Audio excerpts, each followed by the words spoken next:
This is a lesson on multiplying fractions that result in whole numbers. So the result is called the product. So the product is going to be a whole number. Let's start with 1/3. So if we multiply 1/3 times 3, we put the 3 over 1.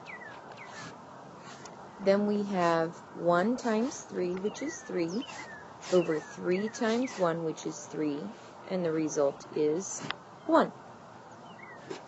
If we multiply 1/3 times 12, we would put the 12 over 1, so we get 12 over 3, which equals 4.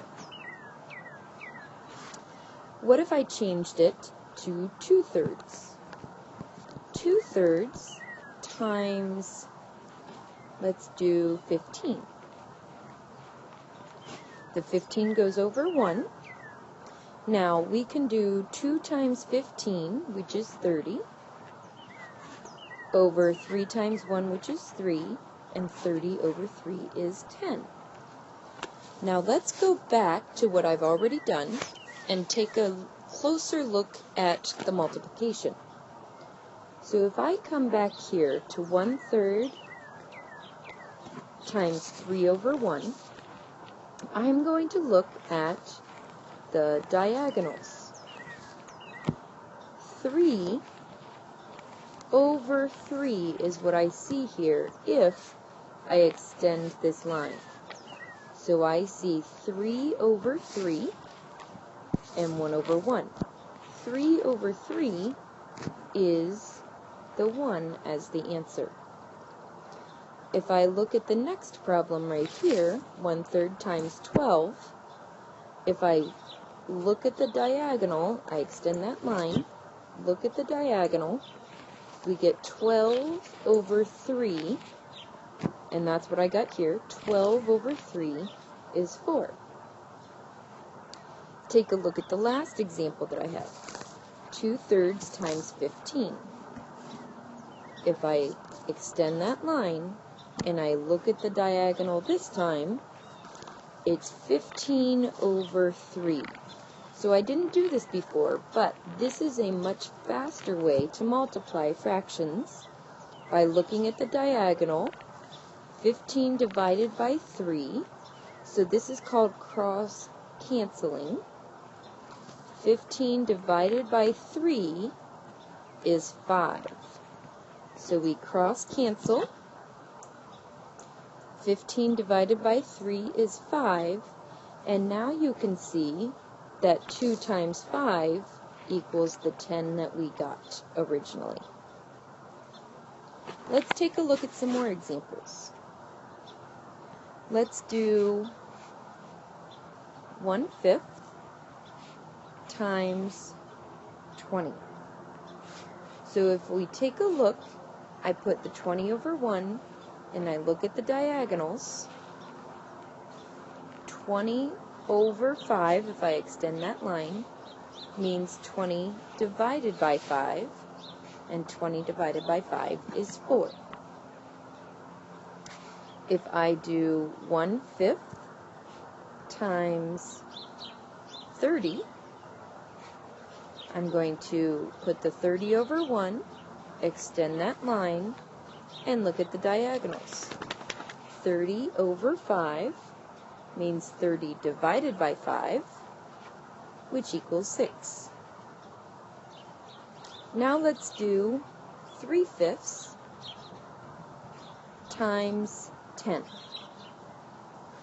So if I multiply 3/5 times 10, I put the 10 over 1. I'm going to extend that line. Then I'm going to look at the diagonals. 5 and 10 are on the diagonals, so it's 10 over 5. And if I do that and simplify it, 10 over 5 is 2. 10 divided by 5 is 2. So now we have the problem 3 times 2, and that equals 6. Now let's make some observations here. if I take a look at the denominator and the number that I'm multiplying by, you should notice that the number that I multiply by is a multiple of this denominator. So 3 goes into 15, 3 goes into 12, 3 goes into 3. If we take a look at this column over here, the number that I multiplied by is a multiple of the denominator. 5 goes into 20, 5 goes into 30, 5 goes into 10. So whenever that happens with fractions, the result is a whole number.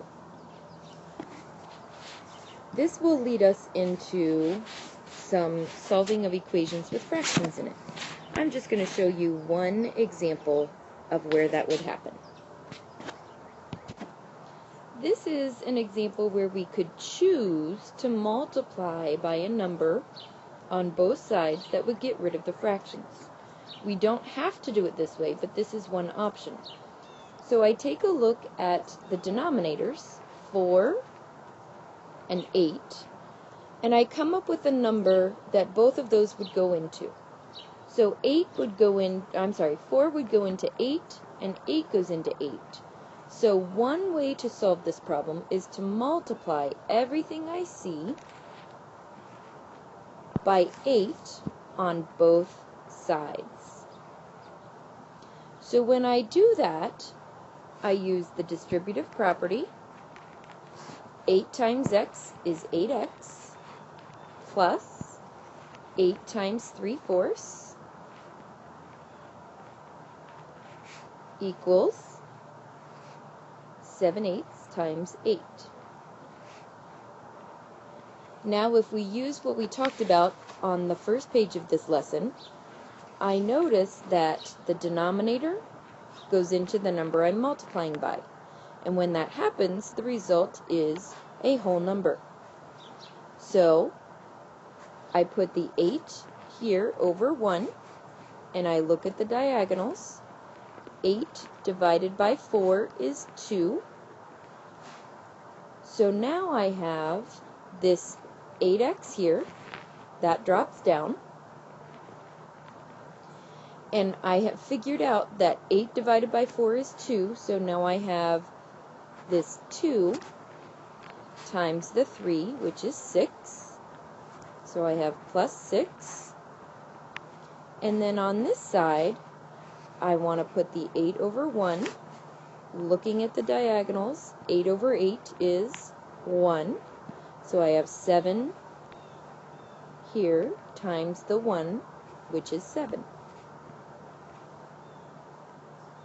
And then we are going to solve this multi-step equation, and we are going to learn how to do that very soon. So subtract 6 from both sides, and we get 8x equals 1, and divide both sides by 8, and we get x equals 1/8. So that's one way to solve this problem. We will do many more examples in the future like this.